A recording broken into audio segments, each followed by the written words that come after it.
오늘 은혜 받으실 하나님의 말씀을 함께 살펴보도록 하겠습니다. 오늘 은혜 받으실 하나님의 말씀은 역대상 12장 32절 우리 한 절 말씀이 되겠습니다. 역대상 12장 32절 우리 한 절 말씀입니다. 성경을 보시고 또 스크린을 보시고 같이 합독하도록 하겠습니다. 이사갈 자손 중에서 시세를 알고 이스라엘이 마땅히 행할 것을 아는 우두머리가 200명이니 그들은 그 모든 형제를 통솔하는 자이며. 자, 오늘 한 절만 봉독했습니다. 여러분, 우리가 잘 알듯이 우리 전 세계가 우리 한동안 이 동성결혼 합법화가 되었죠. 호주 땅이 바로 이 동성결혼 합법화 하지 말아야 될 이런 법을 하나 제정해 놨습니다. 우리나라에서는 차별금지법이라는 이 법을 추진하기 위해서 그렇게 애를 쓰고 있습니다. 동성결혼 합법화나 이 차별금지법이나 별 차이가 없습니다. 이 굉장히 참 어지럽고 하나님 질서에 맞지 않는 그런 우리 법을 만들어서 실천하려고 하는 것을 보면 이 세상이 점점 참 안타깝게 돌아간다 이런 생각을 많이 해보게 됩니다. 그런 와중에 C19 사태는 계속 우리 진행되고 확진돼 나가고 있고 또 소련과 우크라이나는 우리 계속 전쟁을 하고 있는 것을 봅니다. 그리고 모든 사람들이요 요즘 추구하는 이 뚜렷한 것이 있죠. 증권 시세, 또 주식, 또 우리 주택, 요즘 비트코인 이런 것을 우리 굉장히 많이 선호하고 그런 것을 추구하려고 그렇게 많이 애를 쓰는 것을 봅니다. 이런 것을 볼 때 어떤 마음이 들까요? 우리 마음이 바로 이 세대에 점령을 당하고 있다. 이 어지러운 세대, 불법의 세대, 우리 돈을 추구하는 이런 세대로 점령을 당하고 있다. 추구하는 것은 세상에 부자의 길을 가고 있지만 믿음의 부요함은 추구하지 않고 있다는 그런 말씀입니다. 이런 혼탁한 시대 속에서 우리가 어떤 분별력을 가져야 될까요? 오늘 본문은 바로 이 사울 왕이 죽은 이후에 이제 다윗이 왕이 되었습니다. 다윗이 왕이 되니까 각 지파에서 우리 많은 이 사람들이 나와가지고 특별히 군대나 이런 사람들이 나와서 이제 다윗 왕에게 우리 충성 결단을 하는 그런 가운데 우리 이사갈 자손이 200명의 사람을 이끌고 우리 다윗 왕에게 나왔는데 그들의 특징이 있었어요. 이 시대를 분별하는 사람들이었고 그리고 형제를 통솔하는 이런 지혜가 있는 이런 사람들이라고 표현을 하고 있습니다. 하도 내용이 특별해서 한 절이지만 이 한 절의 말씀을 가지고 오늘 함께 이 시대를 분별하는 지혜가 무엇인지 살펴보도록 하겠습니다. 오늘 본문 읽었죠. 우리 역대상 12장 32절입니다. 같이 한번 보도록 하겠습니다. 이사갈 자손 중에 시세를 알고 이스라엘이 마땅히 행할 것을 아는 우두머리가 200명이니 그들은 모두 형제를 통솔하는 자이며 라고 이렇게 말씀하고 있습니다. 여기서 이제 중요한 게 시세를 안다는 이야기입니다. 시세를 안다는 말은요, 이 시대를 분별하는 능력이 있다라는 이런 의미입니다. 이 전 세계를 바라보고 이 세상의 흐름이 어떻게 흘러가고 있고 그리고 우리가 이런 시대에 대처할 것은 무엇인가 그것을 깨달아 알고 실천하는 이런 탁월한 능력을 가진 사람들이 우리 다윗 왕 앞에 나왔다는 거예요. 이 시대에도 그런 사람들이 굉장히 많겠죠. 여러분, 이 세상이 흘러가는 모습을 바라보면서 우리는 이 세상에 대해서 어떤 탁월한 분별력을 가져야 할까요? 우리 누가복음 12장 56절 57절을 우리 같이 한번 보도록 하겠습니다.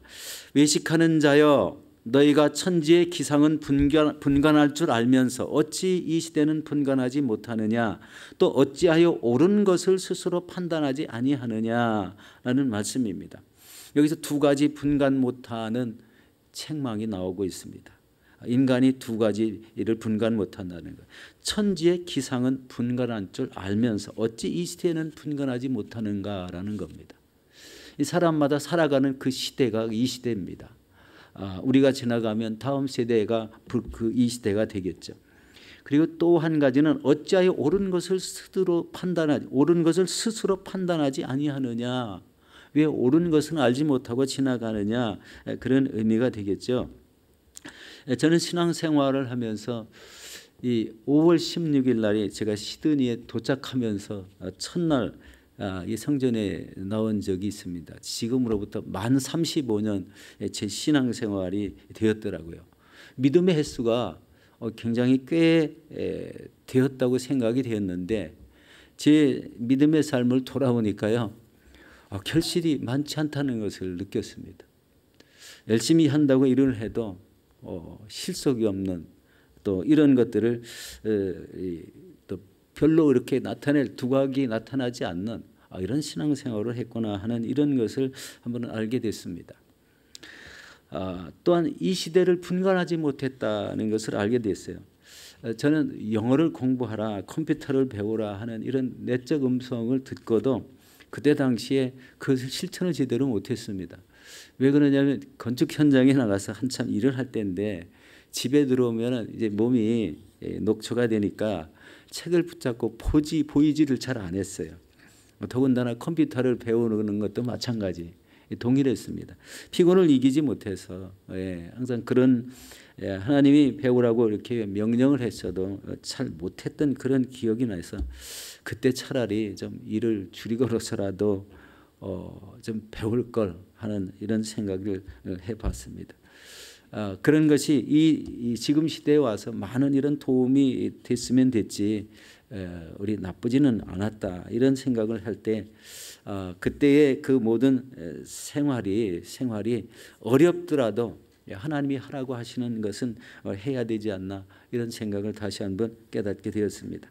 제가 이런 이민 생활을 하는 과정이었지만 저와 같은 그런 우리 처지에 놓인 사람들이 다 많기 때문에 서로가 이해하는 그런 모습이 되겠죠.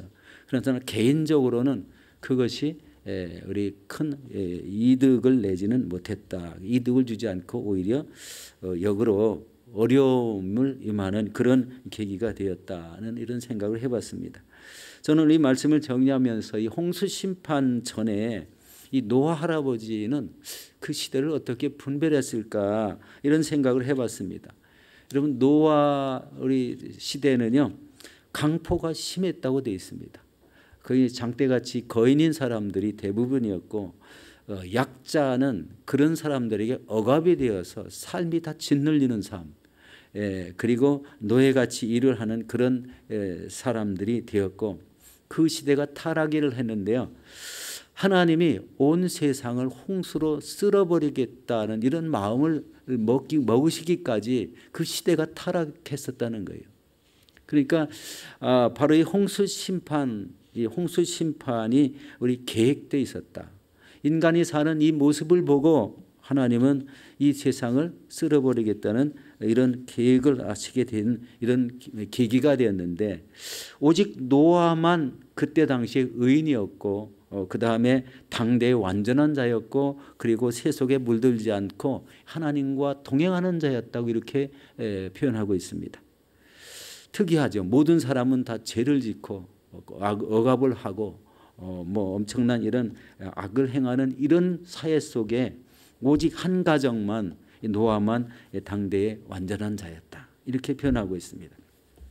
여러분 노아는 세상이 모두 타락하였어도 이렇게 하나님만 경외하는 의인이었다는 거예요. 그리고 이것을 눈여겨보신 하나님은 그 가족 8명을 제외하고는 모두 다 홍수로 심판을 하십니다. 그것도 자그마치 120년 후에죠. 여러분 지상의 모든 교회가 구원의 방주라는 이런 말을 합니다. 왜냐하면 그 방주 안에 타면 살기 때문에 그렇죠. 극히 타락한 이 시대 속에 구원으로 인도하는 곳은 오직 교회다라는 것이 생각이 됩니다. 우리가 이를 위해서 기도해야 됩니다. 바로 이것은 이 목회자의 사명이고 구원받은 모든 성도의 사명이기도 합니다. 기도해야 되는 것, 이 세상의 구원을 위해서 기도해야 된다는 것, 즉시 나가서 복음을 전해야 된다는 것, 먼 곳에 나가서 선교를 해야 된다는 것, 이것은 구원받은 모든 사람들의 사명이라는 것입니다. 홍수 심판 전에 노아는 보이지 않는 일에 경고하심을 받았다고 기록되고 있습니다. 우리 히브리서 11장 7절 말씀입니다. 믿음으로 노아는 아직 보이지 않는 일에 경고하심을 받아 경외함으로 방주를 준비하여 그 집을 구원하였으니 이런 말미암아 세상을 정죄하고 믿음을 따르는 의의 상속자가 되었느니라. 여러분, 아직 보이지 않는 일에라는 이 말은요, 아직 홍수 심판이 되지 않았을 그 일을 말합니다. 그러니까 홍수가 앞으로 언제 올지는 모르는 그 일에 경고하심을 받았다. 이 경고는요, 노아만 받은 것이 아니라 그 시대에 사는 모든 사람에게 다 경고를 받았습니다. 홍수 심판이 있다. 하나님께 돌아오라. 이런 말씀이죠. 그런데 타락한 세상 사람들은 이 종말이 온다는 하나님의 경고를 전혀 듣지 않았습니다. 그리고 우리가 사는 이 세상도 앞으로 불로 심판한다는 이런 경고가 있어도 그것을 귀담아 듣고 깨어 기도하는 사람은 과연 얼마나 될까요? 우리가 한번 생각해 볼 만합니다. 우리 하나님 전에 열심히 기도하시고 이 세를 분별하는 지혜만 조금만 있어도 우리 하나님의 말씀의 지식만 조금만 있어도 이 시대는 앞으로 불로 심판을 받고 세상이 없어진다는 것을 이렇게 알고 있습니다. 이런 이 경고가, 우리 섬뜩한 경고가 있어도 그것을 깨닫고 기도하는 사람은 극소수이다. 그리고 세상 사람들은 이것을 계속 비아냥거리고 있다는 거예요. 이것이 우리 세상의 현실이죠. 그리고 이 경고에 순종한 사람들은 천국 백성이 되는데 세속에 빠진 사람들은 영원한 죽음이 기다리고 있다는 것을 모른다는 거예요. 지금 이 세상은 이렇게 불법이 성행하는 시대이고 이 통제가 이제 불가능해진 이런 시대가 되었다는 것을 깨닫습니다. 여러분, 이 시대를 분별하는 지혜와 안목을 가지시고 매일매일의 삶에서 우리 승리해 나가시는 저와 여러분들이 되시기를 예수 이름으로 축원합니다. 두 번째는요, 마땅히 행할 것을 아는 사람입니다. 우리 다시 12장 32절 보도록 하겠습니다. 이사갈 자손 중에 시세를 알고 이스라엘이 마땅히 행할 것을 아는 우두머리가 200명이니 이 내용 중에서 이스라엘이 마땅히 행할 것을 아는 우두머리가 200명이라. 여러분, 이 말은 교회 시대를 분별할 줄 알고 마땅히 행할 줄 아는 사람을 훈련시켜 세워야 된다는 것을 알게 하고 있습니다. 여기 보면요, 200명, 이사갈 지파 200명은요, 이 시세를 알고 마땅히 행할 것을 아는 우두머리만 200명이었다. 그러니까 이스라엘 백성을 전체를 다 통솔할 수도 있는 역량을 갖춘 200명이라는 거예요. 그것도 한 족속 안에서 이 통솔의 능력이 있는 이런 사람들이 갖춰져 있더라는 겁니다. 이것을 생각할 때 우리 교회의 이런 리더십들이 바로 이런 역량이 꼭 필요하다. 이 시대를 바라보고 분별할 줄 알고 많은 성도에게 이렇게 해야 된다. 우리 통솔할 줄 아는 이런 역량 있는 지도자가 필요하다는 것을 보게 됩니다. 바로 우리 시대가 이것이 꼭 필요하죠. 코로나 바이러스로 인해서 모이기가 힘들어졌지만 이제는 마스크를 안 써도 되고 또 모여서 내 자신을 온전히 세우는 그런 시간을 가져야 된다는 것을 깨닫게 됩니다. 이제 앞으로 이제 교회 성경 공부가 계속 아마 이어져 나갈 것 같습니다. 우리 교회 비전이 우리 성경을 공부하는 것도 있죠. 말씀을 배우는 것. 그다음에 이 말씀을 깨닫고 행하는 훈련이 필요하다.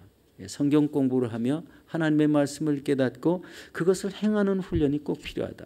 그리고 내 자신이 이때에 마땅히 해야 될 일이 무엇인지를 찾아내는 이것도 꼭 필요하다는 것입니다. 내가 하나님께 헌신할 것이 무엇인지, 하나님 나라 확장을 해 나가는데 내 역할은 무엇인지를 깨닫고 실천해야 된다는 거예요. 하나님 나라에 가면 이게 다 하나의 상급으로 보상을 받는 것 아니겠습니까? 여러분, 한 시대가 지나가면, 한 세대가 지나가면 또 다른 세대가 이렇게 옵니다. 이것을 오고 가는 세대라고 그러죠. 이 오고 가는 세대 속에 내 역할이 무엇이냐라는 거예요. 내 믿는 믿음의 역할로 하나님 앞에 영광을 돌릴 것이 무엇이고 안 믿는 사람에게 깨우쳐 줄 것이 무엇인가라는 것을 알아야 된다는 거예요. 이거는요 특별히 말을 안 해도 행동으로도 할 수가 있습니다. 행동으로도.